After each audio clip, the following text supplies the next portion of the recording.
Right now, on to the point. A grandmother killed during a stabbing spree. Our family's here to demand justice. Tonight, questions about why the suspect with a violent past was recently released. A young firefighter and a father hit and killed. He was completely robbed of whatever amazing life he was going to have ahead of him. 12 years later, his family's still searching for answers.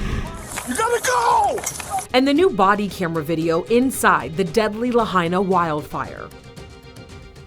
Good evening. This is To the Point. I'm Alex Bell. Less than 48 hours ago, a community in Amador County was forever changed. A grandmother, a PG&E worker, and another man were stabbed in Ione. The grandmother, 63-year-old Lori Owens, died, and her family is now calling for justice and an external investigation, asking why the suspect, paroled felon Joseph Stevens Jenkins, was out of prison. Lori may have lost her life yesterday, but we want to make sure that this tragedy is used to save other lives. There must be accountability in the people who support the release of such criminals.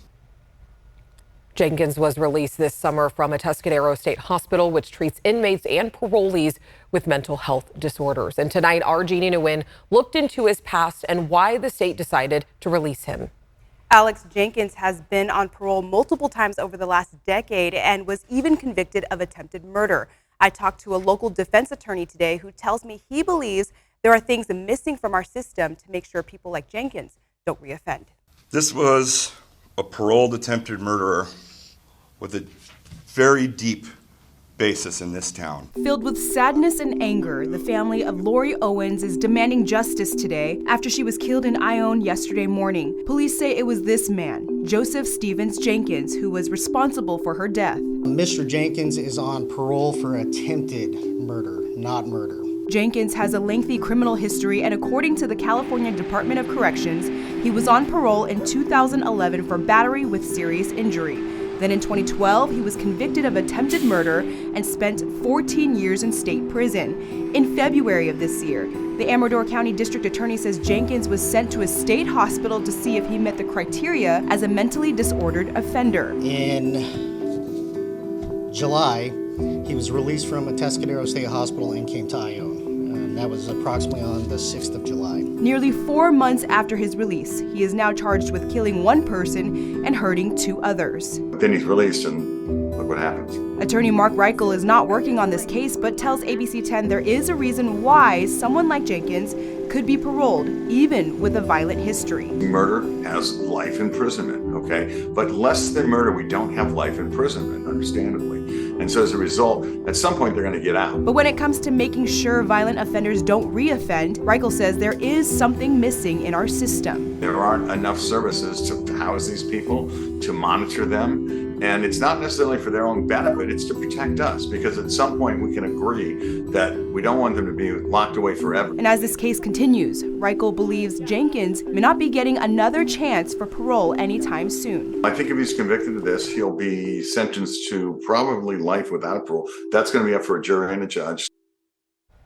And Jeannie with us now. Now, today, Ione Police, when we got that update from the chief, he said that they did get some calls from the neighborhood saying that Jenkins was in the neighborhood where he used to live in. You know, what were those calls and how did police respond? Alex, the chief did say that there were 2 calls, and one happened in last September and one from this last Friday. People saw him in a park looking at women and children, but officers were not able to do anything because no laws were broken and no crimes were committed. And the Ione community has come together to support Lori Owens' family through meal trains and donations. So there is a GoFundMe page that has been created for the family. If you would like to help, we do have that link on our website right now on abc10.com.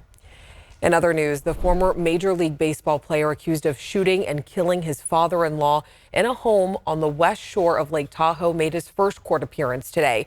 Daniel Serafini appeared in Placer County Court. He stood behind glass dressed in an orange jumpsuit and his hands were shackled at the waist. The shooting happened in June of 2021 in his father-in-law's home in Homewood. Now, 70-year-old Robert Gary Spoor was killed.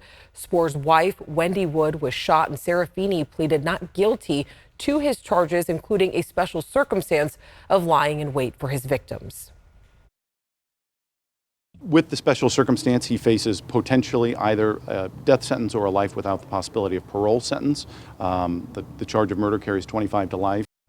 Serafini is also facing a child endangerment charge because a 3-year-old and 8-month-old were also in the home at the time of the shooting. Another hearing is scheduled for December. 12 people are under arrest following a 2-week child pornography investigation in the Sacramento area. The Sacramento County Sheriff's Office is calling it Monster Mash, and they say tens of thousands of images and videos were recovered. This is horrific, and I wish I could show you all in the public how bad it is. You have no idea how horrific it is to these kids, the abuse they suffer. It's going to scar them for life.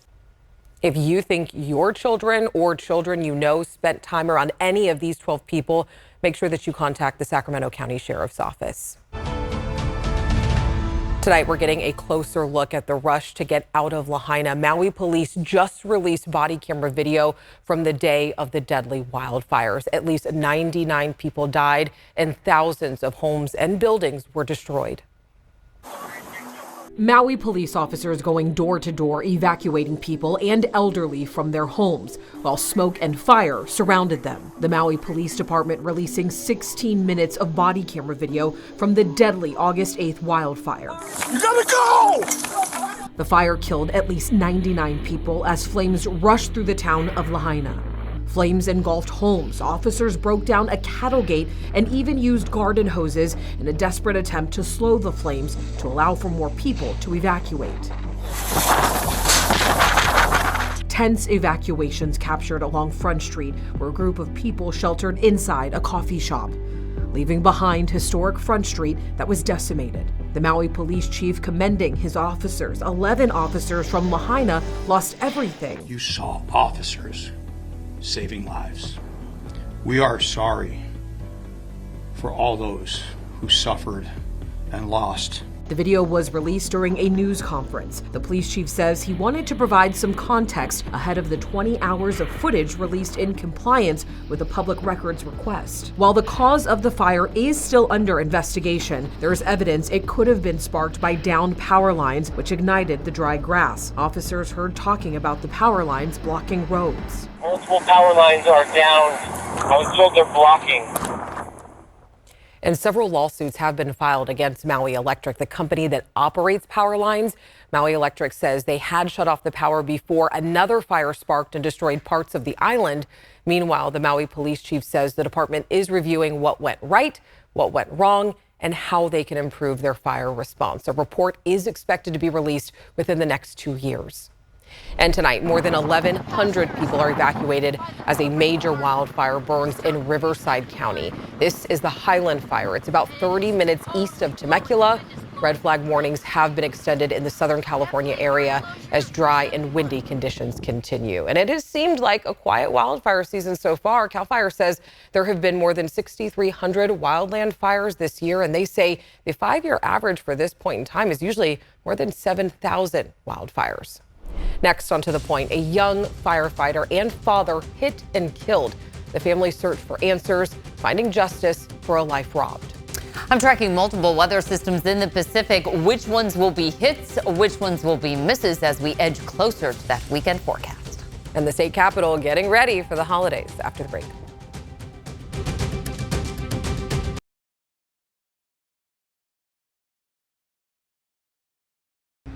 Did you see the giant Christmas tree being driven down the streets of downtown today? This is the 60-foot red fir. It's now outside of the state capitol. People will spend the next several days trimming and decorating it for the holidays. The annual state capitol tree lighting with the governor and first partner typically happens after Thanksgiving or early December. Beautiful tree, huh, Monica? I know. I was thinking that too. And it's just around the corner. Here we are. We're kind of wrapping up Halloween, getting ready for all the holidays that will follow. It's fast and furious at this point in the year, right? We have some cloud cover moving through early this morning, now starting to thin out. Multiple weather systems just off the coast, and that's what we're going to be tracking into the end of the work week and the weekend. Temperature trend, we've been really close to average, which is right around the low 70s this time of year, kind of hovering right around 70 to 75 degrees today, a little bit on the warmer side, coming in at 74. Current winds at about 5 miles per hour. These are still really dry winds. And they're going to mean a very cool forecast for us for tonight. Since they're light, there's not a lot of cloud cover. There's really not much to keep that warm air closer to the surface. So forecast low is at 44 degrees. For the rest of that trick-or-treating forecast, you can see those temperatures falling quickly into the 50s. For the mountains, we'll be falling into the 30s for overnight lows. I know this is also the time of year that we start to use those wood-burning appliances, our fireplaces, wood-burning stoves. Just be aware, it's the end of the spare the air season, beginning of the check before you burn season, looking out for that PM 2.5 and really poor air quality. So for San Joaquin and Stanislaus counties, both no burning unless registered. It is legal to burn in Sacramento County. Just be aware, under that ridge of high pressure, things are really stable and there's not a lot of things moving around. Cloud cover will start to bring in a chance for showers late Thursday, and then another weather system due in on Friday. We'll be tracking both of those, especially as we drive closer to the weekend. Highs in the 60s up top, 70s down low as we look at that regional forecast. Pretty much status quo here. Cold morning lows, afternoon highs in the 70s, with our 5-day forecast for the region showing the opportunity for showers and the cooler temperatures. And then as we move into our 10-day forecast for the valley, chance of rain this upcoming weekend for the first weekend of November. Thanks, Monica. Next on To the Point, a family search for answers, finding justice for a life robbed. And President Biden announcing a larger crackdown on so-called junk fees.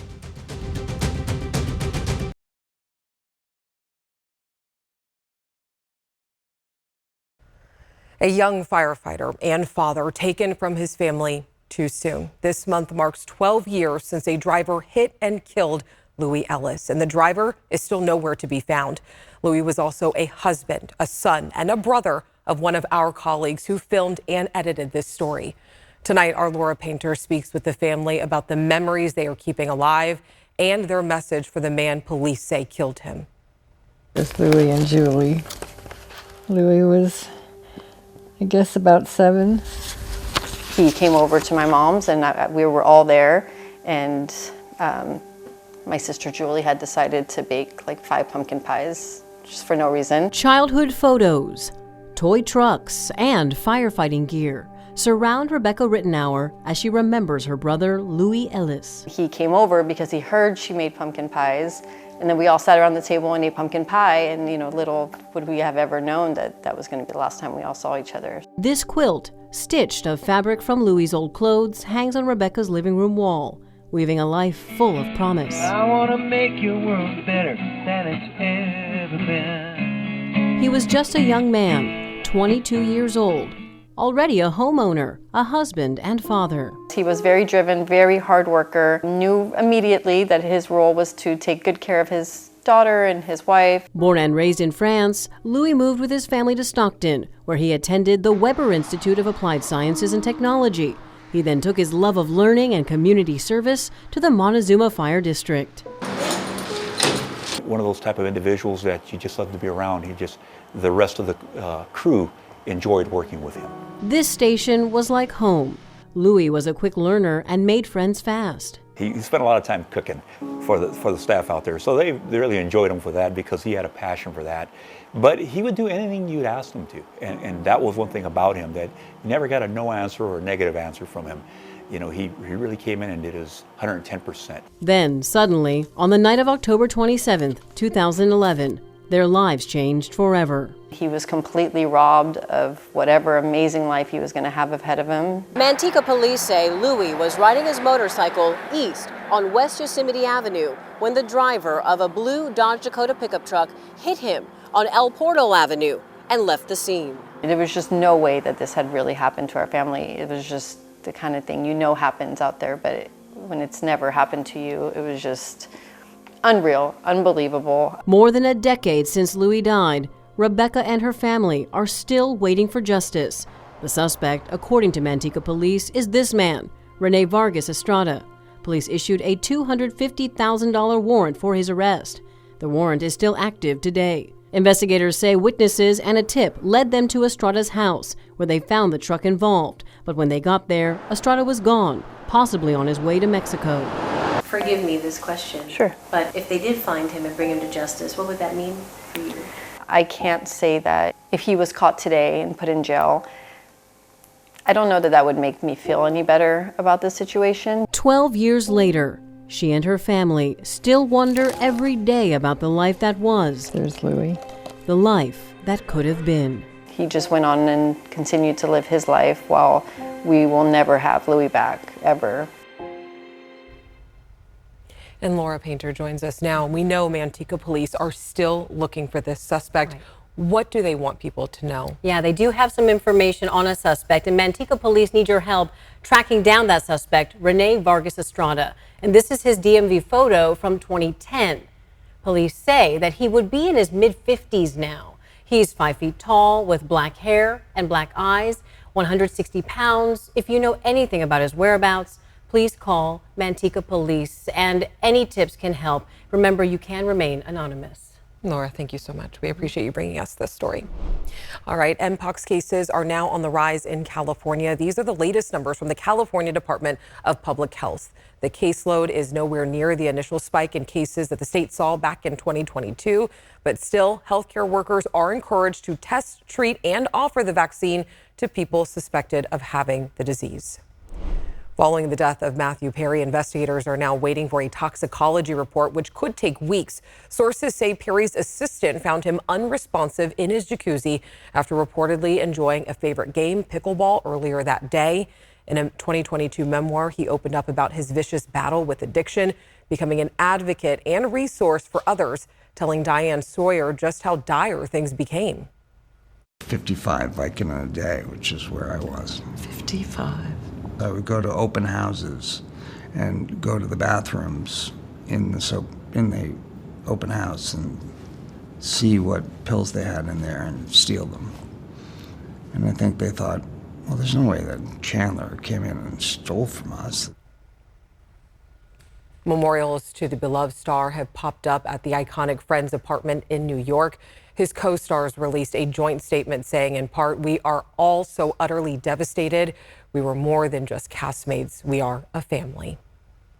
In your price points, a new effort is underway to crack down on junk fees, this time for retirement accounts. President Biden is now proposing a rule that would close loopholes that allow financial advisors to recommend investments that are not in the best interest of their clients in order to get higher commission. These junk fees may not matter to the wealthy, but they sure matter to working folks in homes like the one I grew up in. Earlier this month, the president also put pressure on several industries, including concert tickets and hotel rooms, to fully disclose their fees to consumers up front. And Sacramento now ranks 7th in the country for cities impacted by organized retail theft. The uptick in crime is causing cities to take action as businesses make changes. So last night we introduced you to Omar Sharif and his family who own Sharif Jewelers. They have called the Sacramento area home for generations. This video from 2020 is a painful reminder of when Sharif's family watched their downtown store be damaged. Other locations have been broken into, and they are now getting ready to open a new location in Roseville. What goes through your head when you're about to break into a store and destroy someone's life, you know, someone's business, someone's livelihood? I use the word devastating it because, you know, just to go in there and something that your family's worked so hard for just to be destroyed, it hurts. California recently sent $267 million to cities and counties to tackle organized retail crime. The Roseville Police Department will get about $600,000, and they'll use that for vehicles and surveillance technology to deter thefts. You can catch my full report on abc10.com/tothepoint. Next on To The Point, the local colorful altars for the Day of the Dead.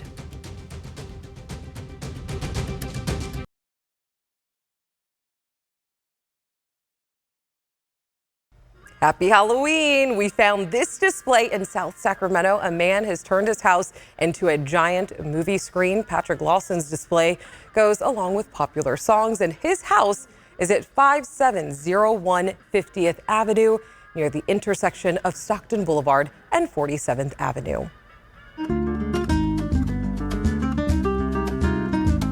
Tomorrow is Dia de los Muertos. It translates to Day of the Dead. The Mexican holiday is widely celebrated on November 1st and 2nd, and it has grown in popularity in our region with events starting in October. So tomorrow on To The Point, we look at different Dia de los Muertos traditions and how altars are made.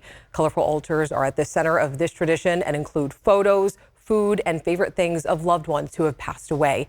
This tradition is a diverse one, and we also want to celebrate your loved ones. So make sure you text the word altar to 916-321-3310 to share your story about your loved one with us. Through November 2nd, we will be featuring them right here on ABC 10. And we always want to hear what's going on in your community, so make sure you shoot an email to me and the team. You can email us at tothepoint@abc10.com. Have a great night. I'll see you tomorrow.